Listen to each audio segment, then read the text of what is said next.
디도서는 주 64년경에 사도 바울이 마게도냐 지역에서 머물면서 기억 안 하셔도 돼요. 디모데 전서를 쓸 무렵에 함께 썼던 편지입니다. 디도에게. 디도는 여기 1장 4절에 보면 같은 믿음을 따라 나의 참 아들 된 디도에게 이렇게 말씀하고 계시죠. 디도는 원래 혈통적으로 그리스 헬라인입니다. 사도 바울과는 사도 바울은 유대인이고요. 디모데는 절반 유대인이에요. 아버지는 헬라인이고 어머니는 유대인이었고요. 디도는 완전한 100% 이방인 헬라인이었죠. 오늘날로 친다면 우리가 한국 사람인데 태국 사람 이런 식이죠. 사도 바울이 디도를 향하여 그러니까 아들이라고 제가 이렇게 태국 젊은이를 향하여 아들이라고 비슷한 그렇지만은 어떻게 혈통적으로 다른데 그 당시만 해도 우리가 한국 사람이 태국 사람들 생각하는 것보다 한국 사람이 네팔 사람 생각하는 것보다 훨씬 더 유대인과 이방인의 간격은 지금보다 훨씬 더 벽은 높았거든요. 간격은 넓었거든요. 어떻게 사도 바울이 헬라인인 이방인인 디도를 아들이라고 할 수 있었을까? 4절을 보면 같은 믿음 때문입니다. 같은 믿음을 따라 예수님을 믿는 믿음 때문에요. 혈통적인 모든 인종의 장벽도 아무것도 아니었음을. 그래서 사도 바울은 같은 믿음 때문에, 예수님 믿는 믿음 때문에 나의 참 아들 된 디도에게 이렇게 디도를 아들로서 이렇게 말씀을 하고 있습니다.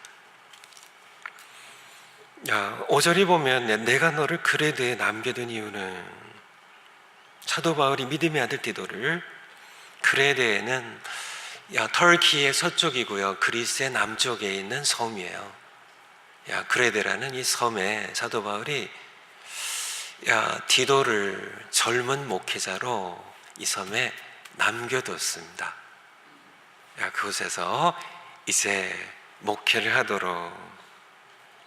그래서 남은 일을 정리하고, 사도 바울이 하다 다 못한 일들을 정리하고, 그 가운데 중요한 것이 바로 내가 명한 대로 각 성에, 그레데 섬에 있는 여러 마을 도시마다 있는 교회들, 거기에 장로들을 세우게 하려 함이니라고 말씀해 주고 계세요. 이 그레데로 우리가 본다면, 여러분 오늘 디도서를 다 읽으셨으면 이미 다 아시겠지만은 1장 12절에 보면 이 그레데는 좀 평판이 안 좋은 그러한 것입니다. 그래서 12절에 보면 그레데인 중에 어떤 선지자가 말하되 그레데인들은 항상 거짓말쟁이며 악한 짐승이며 자기 배만 위하는 게으름뱅이라 하니 13절에 이 증언이 참되도다 이렇게 사도 바울도 동의하고 있습니다. 이 평판이 참 안 좋고 좀 못된 사람들, 게으른 사람들, 거짓말을 잘하는 사람들, 거기에 플러스입니다. 14절에 보면 유대인의 허탄한 이야기와 진리를 배반하는 사람들의 명령을 다루지 않게 하려 함이라. 더 힘든 것은 그 가운데 또 유대인들의 나쁜 영향력입니다. 허탄한 이야기. 참 율법의 기초하에 복음에 반대하는 이런 것까지 더해져 있는. 그래서 젊은 목회자인 디도가 감당하기엔 참 힘든 지역입니다. 사람들도 믿을 수가 없고, 참 주의 일을 이렇게 잘하지 않는 게으름뱅이들, 참 그런 지역에 사도 바울이 젊은 목회자 디도를 거기에 남겨놓고 이제 사도 바울이 디도에게 쓴 목회 서신이 바로 디도서예요. 좀 문제 많은 지역에, 문제 많은 교회에 젊은 목회자로 난감하고 어려움에 처해 있을 믿음의 아들 디도에게 사도 바울이 준 답은 장로들을 세우라는 것입니다. 장로들을 세우라고 이렇게 5절에서 말씀해 주겠어요. 문제는 사람들입니다. 12절에도 보면 그레데인의 중에 그레데인들은 14절에도 유대인의 사람들이, 그쵸, 우리가 겪는 그러한 거의 모든 문제, 한국도 지금 굉장히 힘들죠. 사람들이 문제죠. 사람들이 참 이렇게 어처구니 없는 그러한 일을 대통령이 했고, 또 마찬가지죠. 그 옆에 있었던 그런 사람들도 참 어처구니가 없고, 참 여러 가지 일들이, 사람들이 문제입니다. 어디나 다 마찬가지죠.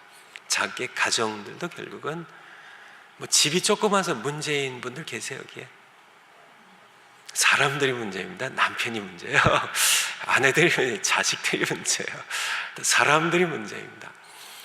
문제를 사람들이 만들어내지만은 여기 그레데인들은 거짓말장이고 게으름뱅이들이고, 유대인들이 또 이렇게 허탄한 이야기들을 계속 그렇게 퍼뜨리고 해서 사람들이 문제를 만들어내지만은 동시에 또 문제 해결도 사람들에게 있음을, 장로들을 세워서 문제를 해결해 갈 것을, 교회를 바로 세울 것을 사도 바울은 젊은 목회자 디도에게 말씀해 주고 계세요.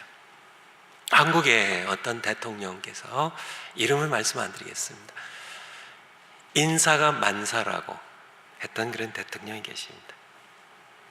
인사가 국가도 그렇고요, 기업도 그렇고요, 다 인사가 사람 뽑는 게 만사라고, 모두 다라고 그렇게 얘기를 했는데, 사실 알면서도 쉽지 않은 것이 바로 사람을 선택하는 일이죠. 한국에는 구직난으로 굉장히 청년들이 어렵고, 장년들도 마찬가지죠.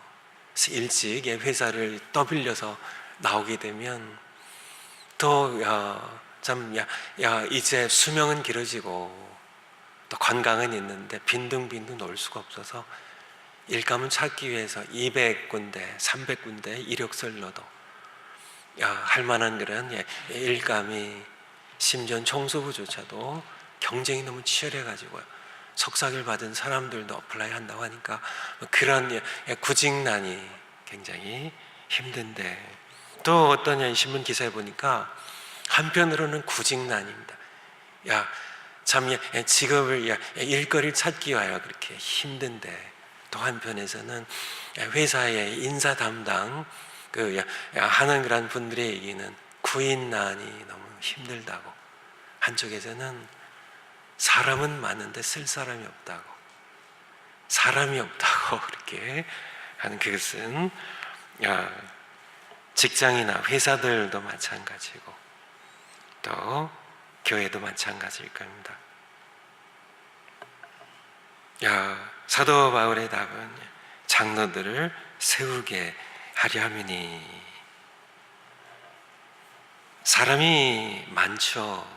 참 많습니다. 그렇지만은 쓸만한 사람이 없다고들 하는데요.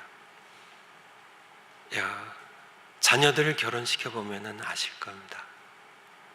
청년들은 많은데, 그쵸? 참 많은데 쓸만한 그런 며느리감, 쓸만한 사위감, 참 여러 가지로. 그렇지만은 여러분의 딸도 마찬가지임을 항상 기억하셨으면 좋겠어요. 저희 둘째 아이도 잡을 찾는데 참 이렇게 기도하면서 겨우 잡을 구하긴 구했지만은 참 이렇게 어디에 가나 참 마찬가지, 교회도 마찬가지예요. 사도 바울이 장로들을 세우게 하려 함이니, 정말 이렇게 장로님으로 교회에 세울 때, 이제 우리 교회도 이제 내년 6월 4일이면 새로 우리 장로님들하고 권사님들이랑 안수 집사님들을 새로 또 뽑게 되는데요. 3개에 우리가 이 말씀을 함께 듣고, 많은 사람들 가운데 하나님께서 쓰실 사람이 어떤 사람인지, 첫 번째 사도 바울이 얘기한 것은 6절입니다. 책망할 것이 없고 장로들 세우려면이 누가 장로로 합당한가? 책망할 것이 없고 한 아내의 남편이면 방탕하다는 비난받거나 불순종하는 일이 없는 믿음의 자녀를 둔 자라 할지라. 첫 번째는 가정입니다. 이게 두 단어, 아내와 자녀 얘기가 나오죠. 아내와 자녀 얘기, 오늘 말씀이 36분이네요. 2, 3분 안에 끝내야 될 것 같은데요. 가정을 보는 겁니다. 가정을. 디모데전서 3장에 보면 5절에 자기 집을 다스릴 줄 알지 못하면 어찌 하나님의 교회를 돌보려 라고 말씀하고 계세요. 그래서 디모데전서가 디도서와 같은 시기에 쓰여졌다고 말씀드렸죠.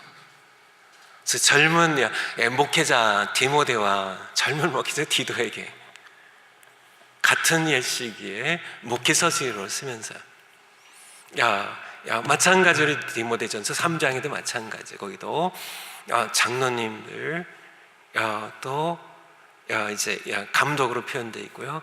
집사님들 뽑을 때 교회에서 참 교회를 돌볼 분들은 먼저 가정을 잘 돌보는, 가정을 제대로 이렇게 잘 못 섬기면서, 여기 말씀 가운데도 한 아내의 남편이며 그 시대에 일부 다처제로 있었던 그런 시기, 하나님의 창조 뜻대로요. 한 아내의 남편으로 성실하고 참 모든 면에서요, 여러 면에서 도덕적으로 아내에게 성실하고 진실한 남편이어야 되고, 그리고 방탕하거나 자녀를 믿는 자녀를 둬야 되는데요, 방탕하다는 비난을 받거나 불순종하는 일이 없는 자녀예요. 그게 다 자녀에 걸리는 형용구입니다. 그래서 가정입니다. 가정에서 저희에게도 이제 내년 6월에 뽑을 때 가정에서 아내의 존경을 받고 자녀들이 인정하는 그런 분들이 교회에서 세움을 받으셔야 됩니다. 교회에서는 이렇게 존경을 받으시는데 집에 가면 자녀들이 그 문제죠. 아내가 존경을 하지 않습니다. 함께 사는 자녀와 아내가, 남편이 우리를 가장 잘 알아요. 교회에서 1시간 이렇게 지내는 거 가지고 모릅니다. 좀 빨리 할게요. 7절, 두 번째 7절 8절입니다.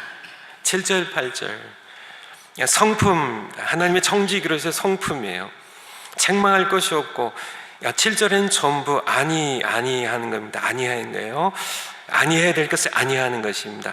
제 고집대로 아니하고 급히 분내지 아니하고, 화는 좀 내도 되는데 너무 급히 분내지 말고, 술을 즐기지 아니하고, 구타하지 아니하고, 더러운 이득을 탐하지 아니하고, 안 해야 될 것을 안 해야 되고 해야 될 것을 해야 되는데, 8절에 오직 나그네를 대접하며 잘 초청해서 먹이고 음식하는 것을 즐거워하는, 그래서 식구들도 또 가난한 사람들도 초청해서 같이 먹이고 목장 식구들도 잘 대접하는 선행을 좋아하며 신중하며 위로하며 거룩하며 절제하며. 두 번째고요.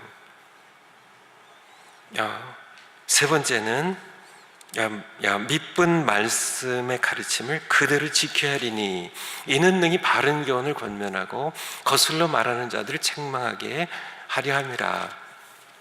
이제 교회 직분자로서 말씀을 가르쳐야 되는데요, 잘 가르치는 것, 그것이 중요한데, 그것보다 더 중요한 것은 가르친 그 말씀을 본인이 직접 그대로 지키는 사람, 그것이 더 중요하다는 말씀입니다.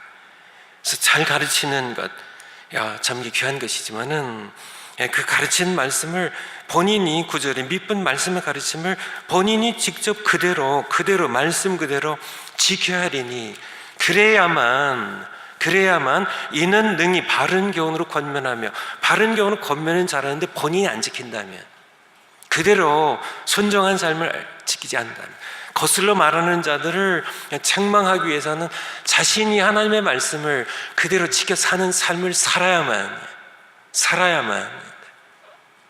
비로소 그분이 책망하거나 권하는 말씀이